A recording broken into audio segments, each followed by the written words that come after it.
یا ایھا الذین آمنوا صلوا علیہ وسلموا تسلیما اللہم صل وسلم وبارک علی سیدنا ونبینا ومولانا محمد وبارک وسلم وصل علیہ الصلاة والسلام علیک یا رسول اللہ الصلاة والسلام علیک یا حبیب اللہ الصلاة والسلام علیک یا شفیع المذنبین الصلاة والسلام علیک یا رحمۃ للعالمین۔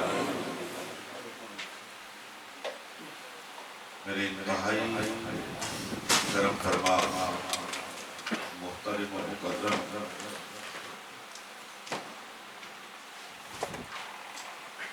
سلسلہ عالیہ نقشبندیہ مجددیہ انتہائی قابل احترام فرزاد اور درگاہ گھوڑا شریف کے چشم و چراغ حضرت پیر جہاں بادشاہ دعوت برکات مداریہ حضرات علماء اکرام برادران اسلام خواتین و حضرات،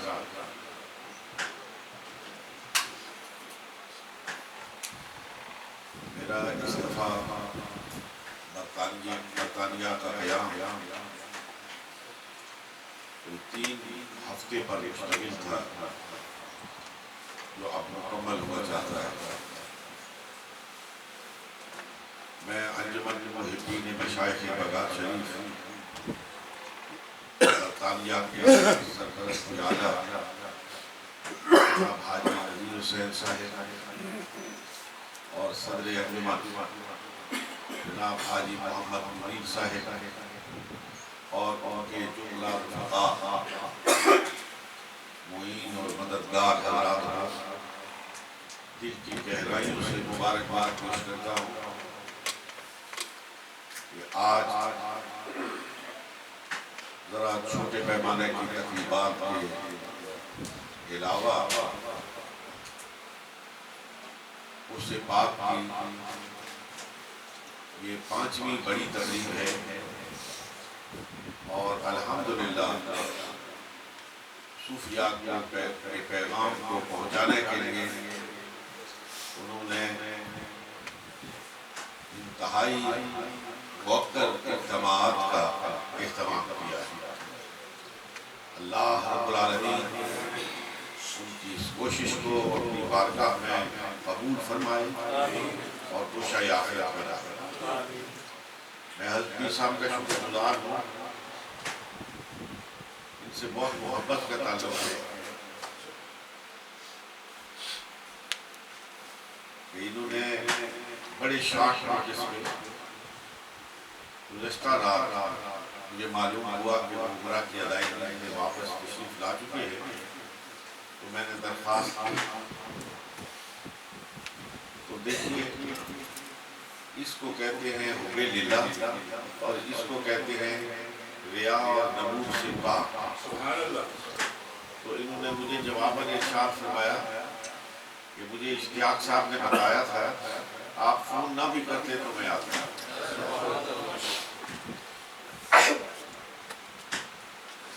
آپ تمام حضرات میرے شکریہ کے مستحق ہیں کہ معمول کے مطابق اس مرتبہ بھی میرے عزیز گرامی مرتبت حافظ امجد محمود صاحب، قاری ارشد صاحب، راجہ حسن اختر صاحب اور یہاں کے دیگر میرے عزیزوں کی دعوت پر تشریف لائے اور آج یہ بھرپور اجتماع منعقد ہو رہا ہے۔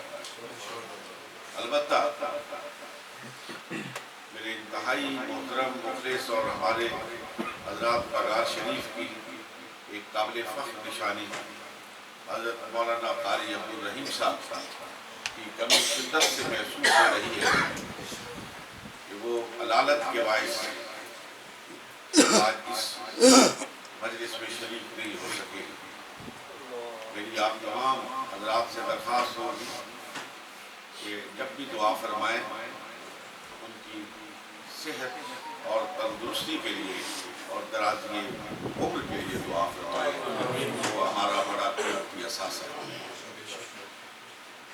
حضرات، تقریر تو حضرت مفتی صاحب نے بہت عمدگی کے ساتھ فرما دی ہے، اس میں مواد بھی تھا اور مفتی صاحب کی جو پریزنٹیشن ہے وہ تو ہمیشہ لاجواب رہتی ہے۔ اپنی بات کو انتہائی خوبصورتی کے ساتھ اور انتہائی شرح و بسط کے ساتھ انہوں نے بیان فرمایا۔ میں انتہائی اختصار کے ساتھ انہی کی بات کو آگے بڑھاتے ہوئے چند گزارشات آپ کی خدمت میں پیش کرنا چاہتا ہوں۔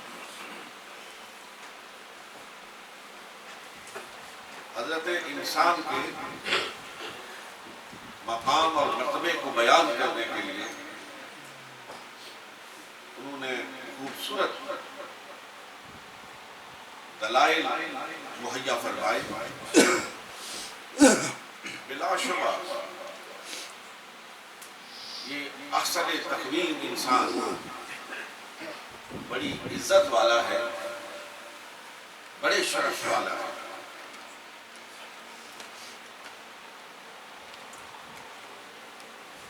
بہائم سے اور دیگر مخلوقات سے اس کو جو امتیاز کرنے والی چیز ہے، ممتاز بنانے والی چیز ہے، وہ اس کی قوت فیصلہ ہے۔ قرآن مجید فرقان حمید میں ہی اللہ رب العالمین نے ارشاد فرمایا ہے کہ میں نے اس انسان کو تخلیق کر کے وَهَدَيْنَاهُ النَّجْدَيْنِ، میں نے اس کو دونوں راستے دکھا دیے ہیں، سچ کا راستہ بھی دکھا دیا اور کذب کا راستہ بھی دکھا دیا۔ اور رب کریم ارشاد فرماتا ہے فَأَلْهَمَهَا فُجُورَهَا وَتَقْوَاهَا، اور میں نے اس کے اندر دونوں صفات رکھ دی ہیں، فسق کی استعداد بھی رکھ دی اور تقوی کی استعداد بھی رکھ دی۔ اور پھر اس انسان کا یہ امتیاز ہے کہ رب فرماتا ہے میں نے اس انسان کو یہ اختیار دے دیا ہے کہ اب تم ان میں سے جو راستہ اختیار کرنا چاہو وہ کرو۔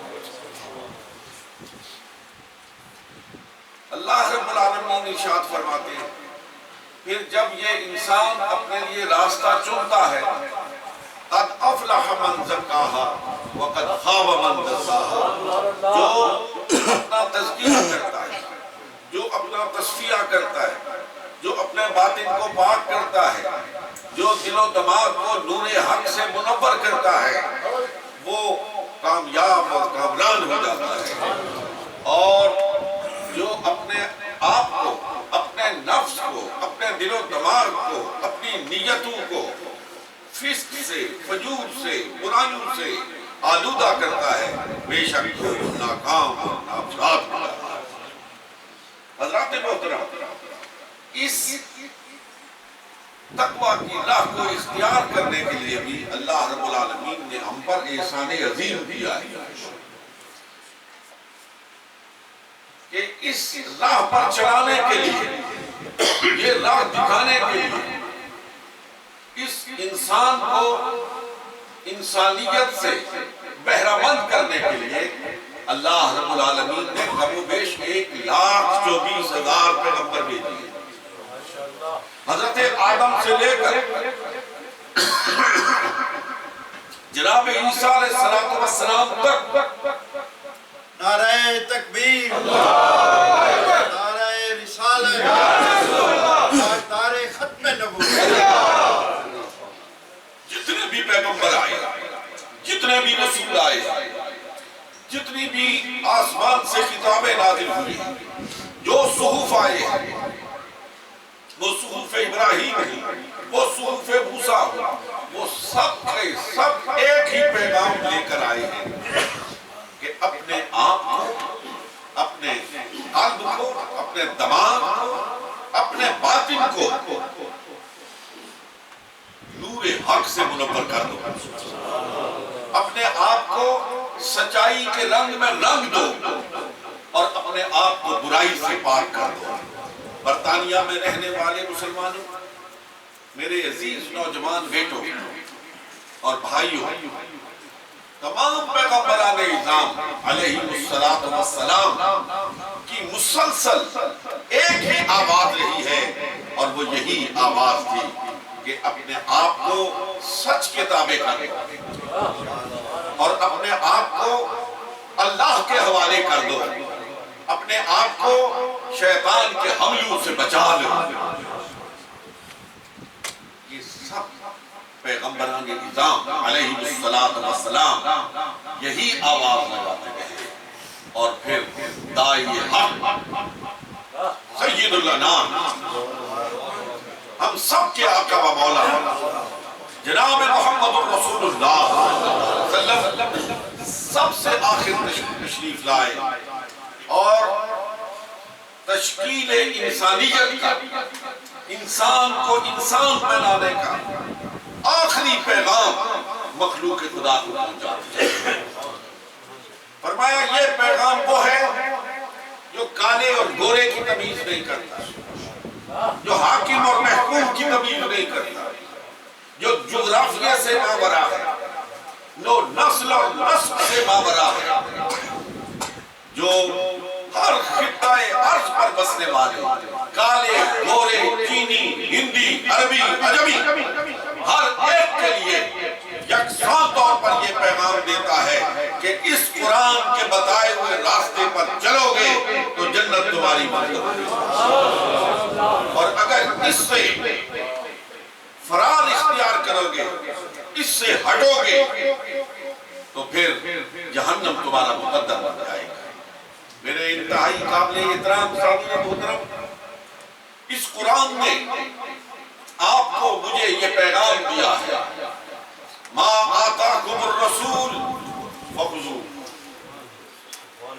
وما نہاکم عنہ فانتہوا۔ میرے رسول نے جس نبی کے قلب اطہر پر نازل ہوا، اس نبی نے جو تمہیں کرنے کا حکم دیا ہے وہ کرو، اور جس سے رکنے کا حکم دیا ہے رک جاؤ، اپنے عقل کے گھوڑے مت دوڑاؤ۔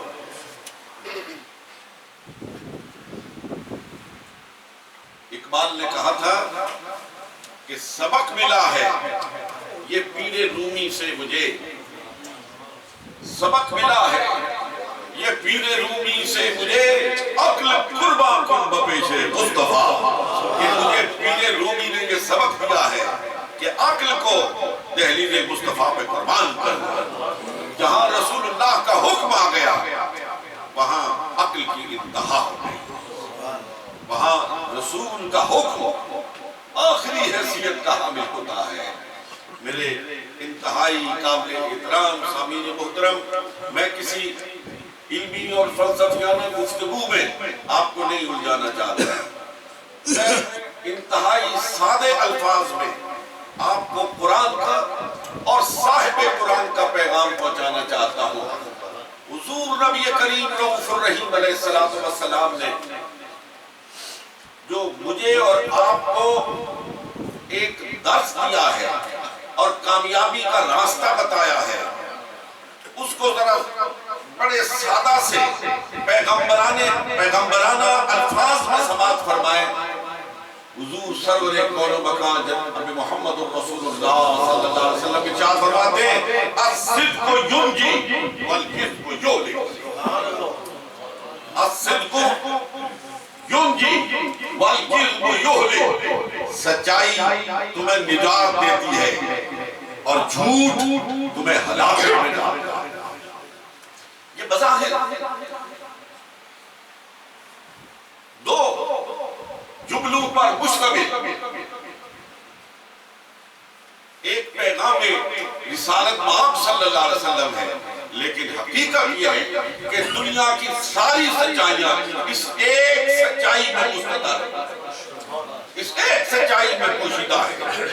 آج جھوٹ نے، کس بیانی نے ہمارے معاشرے کو دیمک کی طرح چاٹ لیا ہے۔ اس عرص پاک کی مجلس میں مجھے اور آپ کو چاہیے کہ ذرا اپنے گریبان میں جھانکیں کہ ہمارے شب و روز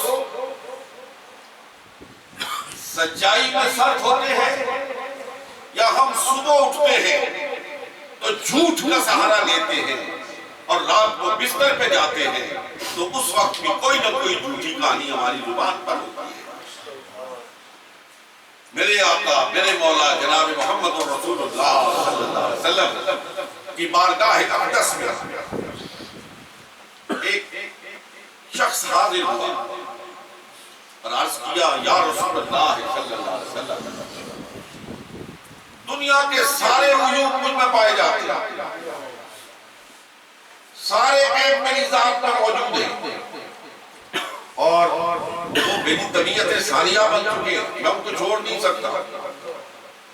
کوئی ایک برائی مجھ سے چھڑوا لے، باقیوں کی مجھے اجازت ہے، صرف ایک برائی جو آپ چھڑوائیں گے میں آپ سے وعدہ کرتا ہوں وہ برائی چھوڑ دوں گا، باقیوں کی مجھے اجازت ہے۔ آپ علیہ السلام نے فرمایا، کوئی بات نہیں، ٹھیک ہے، تم اسلام لاؤ، ایک برائی چھوڑ۔ اس میں وہ راضی ہو گیا، تیار ہو گیا۔ سرکار نے فرمایا، جو چاہے کرو، بس جھوٹ نہ بولو۔ کیا حکمت نبوت ہے، کیا نظر نبوت ہے، ایک برائی جھوٹ کی، اس کے قریب نہ جانا۔ جناب بہت بہتر، میں اس فیصلے پر کارمند رہوں گا۔ رات کی تاریکی ہوئی، کسی بدی کے لیے ارادہ کیا، جانے لگا تو سوچ میں پڑ گیا، بدی کے لیے جا رہا، صبح اٹھوں گا، رسول اللہ کی بارگاہ میں جاؤں گا، اگر انہوں نے مجھ سے پوچھا تو جواب کیا دوں گا، جھوٹ تو میں بول نہیں سکتا۔ قدم رک گئے۔ اس کے بعد جس بدی کا بھی ارادہ کرتا ہے، وہ کیا ہوا وعدہ، رسول اللہ صلی اللہ علیہ وسلم سے کیا ہوا وعدہ اس کے سامنے دیوار بن کے کھڑا ہو جاتا ہے کہ آج اگر اس بدی کا ارتکاب کروں گا تو رسول اللہ کی بارگاہ میں جا کر کیا جواب دوں گا، اس کے قدم وہی بن جاتے ہیں۔ ایک جھوٹ نہ بولنے کی وجہ سے،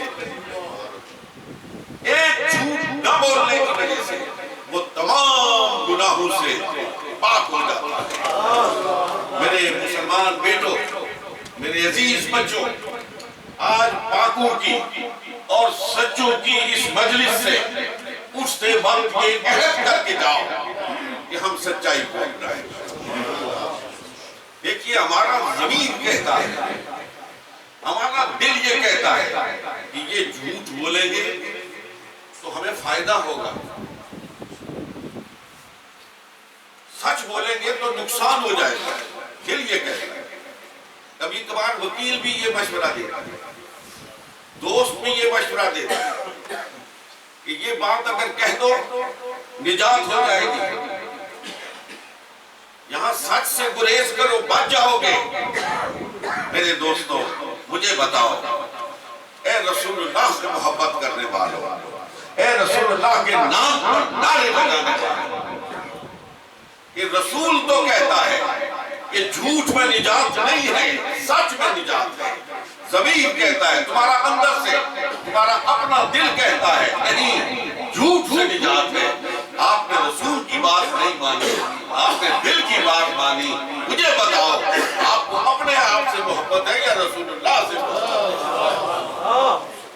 رسول اللہ تو کہتے ہیں الصدق ینجی والکذب یہلک۔ آج ہمارے معاشرے کا سب سے بڑا ہمارا سب سے بڑا فساد، وہ برطانیہ ہو، وہ پاکستان ہو، وہ کوئی سا بھی ملک ہو، کذب بیانی ہے، جھوٹ ہے۔ یہ جو کتاب مبین ہے، اس نے ہماری چھوٹی چھوٹی باتوں کا، جو ہمارے اندر کی دنیا کو کھوکھلا کر رہی ہے، ان کو بیان کر کے ہمیں ان سے اجتناب کرنے کا حکم دیا ہے، تاکہ تمہارے انسان ہونے کا بھرم باقی رہ جائے، تمہاری انسانیت بچی رہ جائے، اور تمہارے اندر کو دیمک نہ چاڑ کر آئے۔ میں ایک دوسری جانب آپ کی توجہ مبذول کراتا ہوں، اس کو بھی غور سے سنیے گا۔ یا ایھا الذین آمنوا لا تجسسوا، قرآن کہتا ہے کہ کسی کی ٹوہ میں نہ رہا کرو، کسی کے عیبوں کا کھوج لگانے کی کوشش مت کرو۔ یہ جو تم صبح سے لے کر شام تک اپنے اوپر نظر دوڑانے کے بجائے دوسروں کے عیب و ہنر دیکھتے رہتے ہو، اس عادت کو ختم کرو۔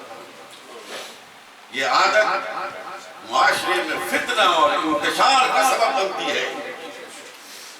اس سے محبت نہیں، نفرت پھیلتی ہے، اس سے خلوص نہیں، نفرت کو ہوا میں بڑا مشہور واقعہ حدیث طیبہ میں بیان ہوا۔ رسول اللہ صلی اللہ علیہ وسلم نے ارشاد، ماعز اسلمی کی مشہور حدیث، ان سے ایک گناہ کا سرزد ہوا۔ گناہ وہ تھا، ذرا غور کیجئے گا حملے رسول پر، گناہ وہ تھا جس کی سزا سنسار تھی۔ رسول اللہ صلی اللہ علیہ وسلم مسجد نبوی میں اپنے آقا کے اسلوب زندگی پہ قربان جائیں، اپنے بازو کا سرہانہ بنا کر میرے آقا و مولا علیہ السلام آرام فرمائے۔ ماعز اسلمی آتے سامنے کھڑے ہو کر عرض کرتے، یا رسول اللہ صلی اللہ علیہ وسلم، مجھ سے یہ گناہ ہوا ہے، مجھے معاف کر دیجیے۔ خدا یہ جو رسول اللہ کی شان بیان ہوئی ہے نا، وَيُزَكِّيهِمْ، وہ پاک کرتے، وہ کیسے پاک کرتے؟ ذرا اس پاک کرنے کے اسلوب کو تو ملاحظہ کرنا ہے۔ اس انداز سے پاک کیا کہ بندہ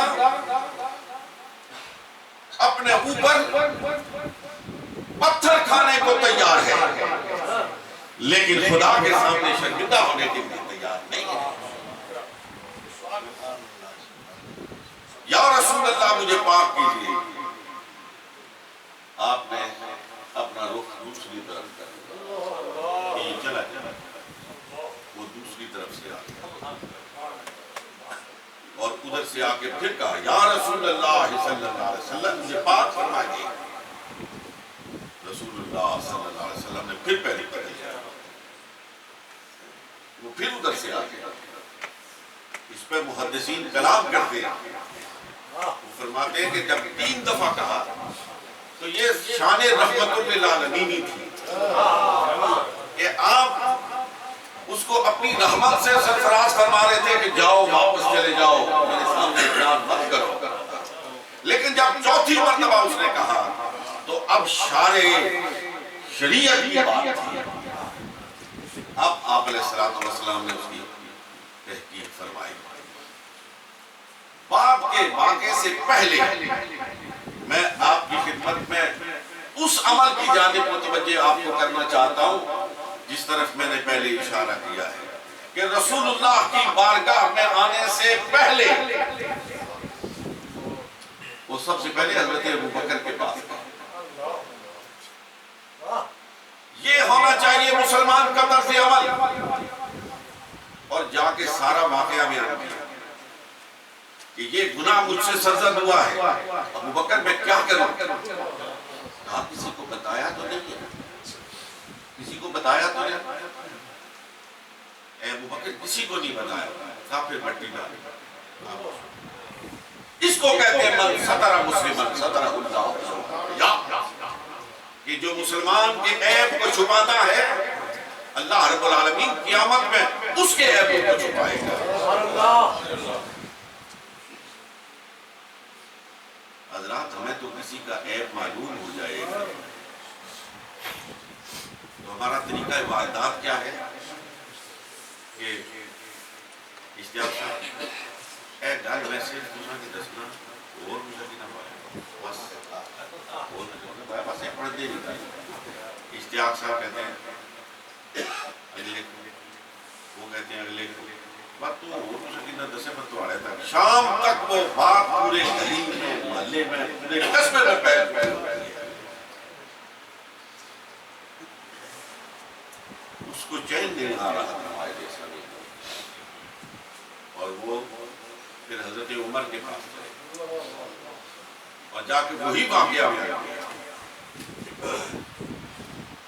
حضرت عمر نے کہا کسی اور کو نہیں بتایا، انہوں نے صرف ابو بکر کو بتایا. انہوں نے کہا پھر فکر ہی نہ کر، پردہ ڈال، ابو بکر کی عیب کو اچھالنے والا ہے. وہ پردے ڈالے. لیکن جو رسول اللہ نے صلی اللہ علیہ وآلہ وسلم نے دل کے اندر آگ جلائی تھی وہ چین سے بیٹھنے نہیں رہی. پھر وہ رسول اللہ کے پاس آئے. عرض کرنے کا مقصود یہ ہے کہ اس چھوٹی سی بات کی وجہ سے کہ عیب پر پردہ نہیں ڈالا گیا. مجھ سے نہ پوچھو، اپنے آپ سے اپنے خاندان سے. ہماری اس ایک بے عملی کی وجہ سے کتنے گھروں میں آگ لگتی ہے، کتنے گھر برباد ہوتے ہیں، کتنے گھروں کا سکون اور اطمینان لوٹتا ہے. کسی کے بیٹے کی بات مل گئی، کسی کی بیٹی کی بات مل گئی، بس ہم اس کو ایک سے دوسرے اور دوسرے سے تیسرے تک پہنچاتے ہیں. گھر ٹوٹتے ہیں،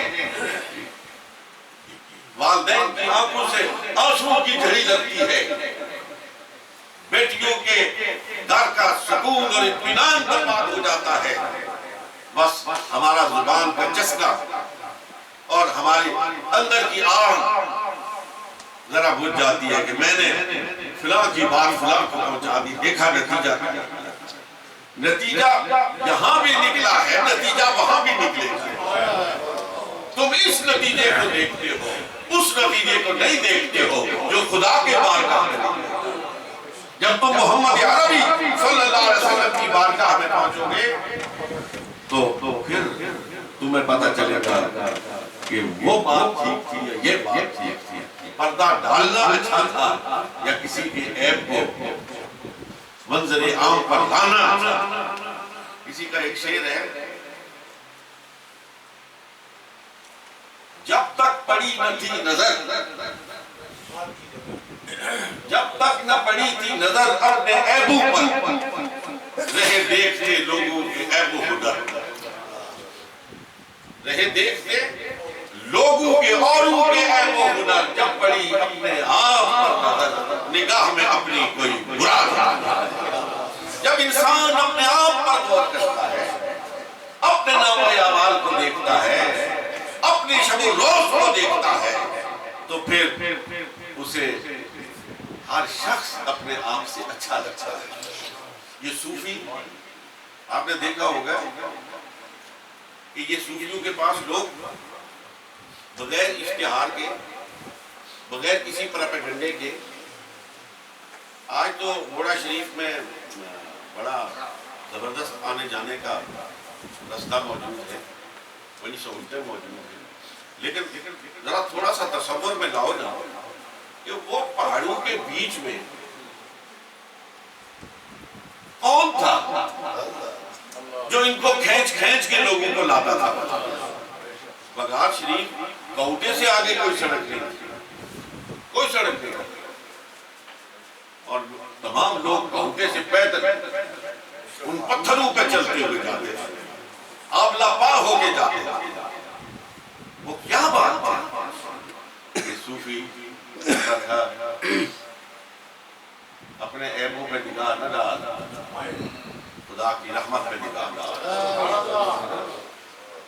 صوفی کا دم اس طرح کھلا ہوتا تھا جس طرح رب آواز دیتا ہے لا تقنطوا من رحمت اللہ، میری رحمت سے نا امید نہ ہو۔ دوسرے اس کے عیبوں کو اچھالتے تھے، صوفی اس کو سینے سے لگاتا تھا۔ میرے انتہائی قابل احترام سامعین محترم، یہ وہ چھوٹی چھوٹی باتیں ہیں جن کی طرف مجھے آپ کو توجہ دینے کی ضرورت ہے، اور اگر ان وہ معاشرتی برائیوں کو قرآن اور حدیث کی روشنی میں ہم اپنے آپ کو پاک کر لیں تو یقین کیجئے ہمارا معاشرہ جنت نظیر معاشرہ ہو سکتا ہے۔ تمام پیغمبران نظام اسی سچائی کی تبلیغ کرتے رہے، اور میرے آقا و مولا جناب محمد رسول اللہ صلی اللہ علیہ وسلم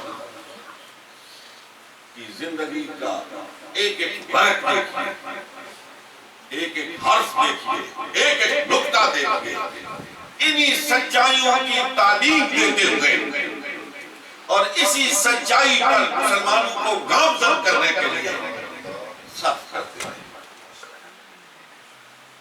اور الحمدللہ ثم الحمدللہ علی ذالک کہ ہم اس خیر امت کے ساتھ تعلق رکھتے ہیں کہ جس کی تشکیل میرے اور آپ سب کے آقا و مولا علیہ السلام نے فرمائی۔ لوگ کہتے ہیں، مجھ سے کسی نے کہا تھا رسول اللہ صلی اللہ علیہ وسلم نے کوئی کتاب بھی لکھی؟ میں نے کہا ہاں لکھی ہے، لیکن ہم نے تو کوئی پڑھی نہیں رسول اللہ کی کتاب۔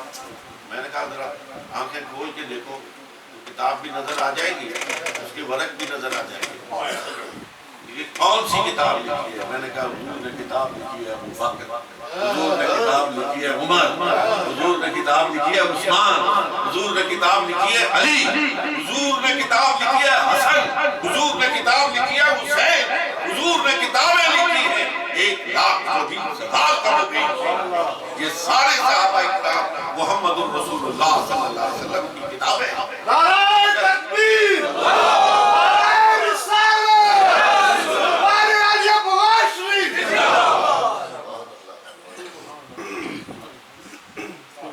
اگر آج برطانیہ میں بسنے والے میرے مسلمان بیٹوں، میرے عزیز بچوں، میں دل درد مند کے ساتھ آپ کی خدمت میں عرض کرنا چاہتا ہوں، ایک نسل یہاں پہ آئی تھی، روزگار کے لیے آئی تھی، لیکن باوجود اس کے پاؤں میں بیڑیاں پڑ گئی، وہ آپ واپس نہیں جا سکتی۔ آپ بھی پیدائشی طور پر برطانیہ کے ہو گئے، لیکن آپ کی اپنی تہذیب ہے، آپ کا اپنا تمدن ہے، آپ کی اپنی ثقافت ہے، آپ کا اپنا رہن سہن ہے۔ اپنی تہذیب کو نہ بھولیے، اپنے تمدن کو نہ بھولیے، اپنی ثقافت کو نہ بھولیے۔ جو قومیں اپنے تہذیب، تمدن، ثقافت اور اقدار سے محروم ہو جاتی ہیں، وہ عزت اور وقار سے محروم ہو جاتی ہیں۔ وہ قومیں ہوتی ہیں لیکن کوئی عزت سے ان کا نام نہیں لیتا ہے۔ آپ کو شاید میری بات اچھی نہ لگے، لیکن میں کہنا چاہتا ہوں کہ آپ اگلے، ابھی تو تقریباً 60s میں ہمارے زیادہ لوگ یہاں پہ آئے، 60-70 سال ہوئے آپ کو آئے ہوئے، مزید 70 سال اور لگا لیں، جتنا مرضی یہاں کی تہذیب کو اور ثقافت کو اپنائیں، آپ باقی کہلائیں گے۔ جب وقت آئے گا آپ کو باقی کے علاوہ کوئی اور کچھ نہیں سمجھا جائے گا۔ مزہ یہ ہے یہاں رہو، عزت سے رہو، وقار سے رہو، یہاں کے قانون کا احترام کرو، یہاں کے بسنے والی دیگر اقوام کے ساتھ حسن سلوک کرو، اور اس انداز سے رہو کہ لوگ کہیں کہ میرا کسی مسلمان سے واسطہ پڑا ہے، کسی محمد الرسول اللہ کے غلام سے واسطہ پڑا ہے۔ یہاں کی یونیورسٹیوں میں جاؤ میرے بچوں، خوب پڑھو، وہاں سے علوم سیکھو، وہاں سے فنون سیکھو، بطخ کی طرح ڈوب جاؤ علم میں، لیکن جب سر اٹھا کے باہر نکلو تو اقبال کی آواز بن کے پکار اٹھو کہ خیرہ نہ کر سکا مجھے جلوائے دانش فرنگ، خیرہ نہ کر سکا مجھے جلوائے دانش فرنگ، سرما ہے میری نام کا خاک مدینہ ہو۔ پھر یقین کرو تمہارا آج بھی روشن، تمہارا کل بھی روشن، تمہاری اس دنیا کی زندگی بھی روشن، تمہاری آخرت کی زندگی بھی روشن۔ یہ جو صوفیہ کے ساتھ آپ کا تعلق ہے، یہ ایک اور بات، صوفی کی بات، صوفیہ کی بات آپ کی گوش گزار کرنا چاہتا ہوں کہ صوفی نفرت نہیں پھیلاتا، صوفی نفرت کا پیغام نہیں دیتا ہے۔ جو کامل صوفی ہے وہ پکار کے آپ کو ایک ہی بات کہتا ہے کہ ہمارا پیغام پیغام محبت ہے، جہاں تک پہنچے۔ اگر صوفیہ سے تعلق رکھتے ہو، صوفیہ سے محبت کرتے ہو، تو نفرتوں کے بیج بونا چھوڑ دو، باہم محبت کرو۔ بڑی خوبصورت بات کہی تھی حضرت مفتی صاحب نے کہ مسلمان سے پہلے بھی ایک چیز انسان ہے اور انسانیت کا احترام ہے۔ کوئی کسی قوم سے بھی تعلق رکھتا ہو، مجھے ایک واقعہ یاد آ گیا تھا، میں آپ کی نظر کر رہا ہوں۔ بڑے مشہور سخی عدی بن حاتم، یہ مسلمان نہیں ہوئے تھے، انہوں نے حضور کا شورا سنا مدینہ طیبہ۔ یہ خود ان کی اپنی روایت، وہ کہتے ہیں جب میں مدینہ طیبہ پہنچا تو رسول اللہ مدینہ طیبہ کی ایک گلی میں جا رہے ہیں اور صحابہ کرام آپ کے ساتھ جا رہے تھے، میں بھی ساتھ ہوں۔ بیچ گلی کے چلتے چلتے ایک عورت ایک دوسری گلی سے نکلتی ہے، بوڑھی سی عورت ہے اور بڑی کسب پرسی کے عالم میں ہے، حضور کے بازو کو پکڑ لیتی ہے اور کہتی ہے محمد صلی اللہ علیہ وسلم میری بات سن۔ حضور اس کے ساتھ چل ایک طرف ہو جاتے ہیں اور وہ اپنی بات کرنا شروع کر دیا، کہتے ہیں میں برتائی حیرت میں ڈوب گیا کہ جس کی شہرت کا چرچا عرب و عجم میں بج رہا ہے، اس کو ایک عورت گلی میں پکڑ کر اتنے سارے اس کے جانساروں کے بیچ میں سے ایک طرف کھڑا کر کے بات کر رہی ہے اور اس کی پیشانی پہ کوئی بل بھی نہیں آتا، اور اس وقت تک آپ کھڑے رہتے ہیں جب تک کہ وہ عورت تم سے اپنی وپتا سنا، اپنی کہانی بیان کرتی ہے۔ جب وہ اجازت دیتی ہے سرکار واپس لوٹ، کہتے ہیں میں پیچھے پیچھے چلتا رہا، مسجد نبوی آ گیا۔ حضور جب اپنی چٹائی وہ کھجور کے پتوں کی بنی ہوئی چٹائی اس پہ بیٹھنے لگے، ایک صحابی نے آگے بڑھ کے اس نے مجھے پہچان لیا، کہا یا رسول اللہ صلی اللہ علیہ وسلم، یہ بڑی غور کی بات ہے، یا رسول اللہ صلی اللہ علیہ وسلم یہ مشہور سخی حاتم طائی کا بیٹا عدی ہے۔ حضور نے دیکھا تو آپ نے ارشاد فرمایا آگے آ گیا، میں آگے ہوا، حضور نے فرمایا یہاں بیٹھا، اپنی جان وہ جو مسند تھی وہ چٹائی تھی وہ پیش کر کے فرمایا اس پر بیٹھو، اور جملہ کیا ارشاد فرمایا کہ تمہارے باپ نے انسانیت کی بڑی خدمت کی، میرا باپ بڑا سخی تھا، اس نے انسانیت کی بڑی خدمت کی ہے، یہاں بیٹھا۔ کہتا ہے جب میں نے یہ رسول اللہ صلی اللہ علیہ وسلم کا انداز دیکھا، یہ ارشاد دیکھا، یہ محبت دیکھی، یہ الفت دیکھی، میں نے کہا یا رسول اللہ صلی اللہ علیہ وسلم میں یہاں بیٹھنے کے لیے نہیں، میں آپ کے قدموں میں بیٹھنے کے لیے۔ میں نے کہا اشہد ان لا الہ الا اللہ و اشہد ان محمد عبدہ و رسولہ۔ میرے نوجوان بیٹو، تمہارا انداز زندگی، تمہارا اسلوب زندگی یہ ہونا چاہیے کہ جب کوئی غیر مسلم آپ کے ساتھ بیٹھے، اٹھے، چلے، پھرے، تھوڑا سا وقت گزارے، تو آپ کی صحبت کی تاثیر اسے کفر سے اٹھا کر اسلام میں لے آئے اور شیطان کے قدموں سے اٹھا کر محمد الرسول اللہ کی دہلیز میں لے آئے۔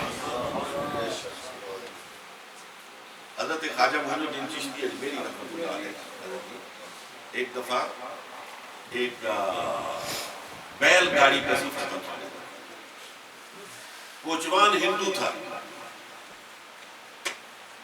دیکھیے ہم تو زندگی گزار دیتے ہیں غیر مسلموں کے ساتھ، کوئی اثر نہیں ہوتا۔ گاڑی چل رہی ہے،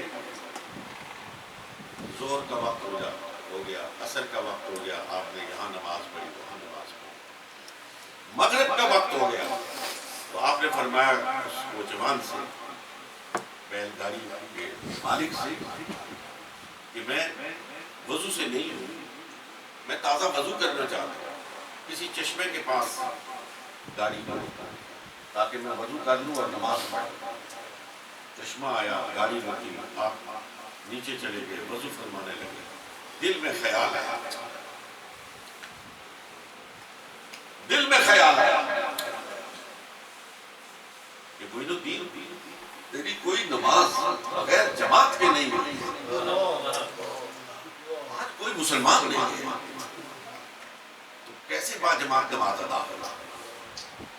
کہا یا اللہ کوئی اہتمام فرما۔ میں جب وضو کر کے اٹھا تو دیکھا تو پیچھے ہندو کھڑا تھا۔ میں نے کہا کیا بات ہے؟ اس نے کہا جی دل سے ایک بھوک سی اٹھی ہے، میں آپ کے ہاتھ پہ اسلام لانا چاہتا ہوں، میں مسلمان ہونا چاہتا ہوں۔ میں نے کہا نیچے جاؤ، جلدی کرو، مغرب کا وقت تھوڑا ہوتا ہے، تم غسل کر کے آؤ۔ وہ غسل کر کے آ گیا۔ میں نے کہا اب تم پیچھے کھڑے ہو جاؤ، میں آگے کھڑا ہوتا ہوں، جیسے میں کروں گا ویسے تم کرنا، ہماری باجماعت نماز ہو جائے گی۔ یہ تمہارا اور میرا اسلوب زندگی ہونا چاہیے کہ جو 4 گھڑیاں ہمارے پاس رہے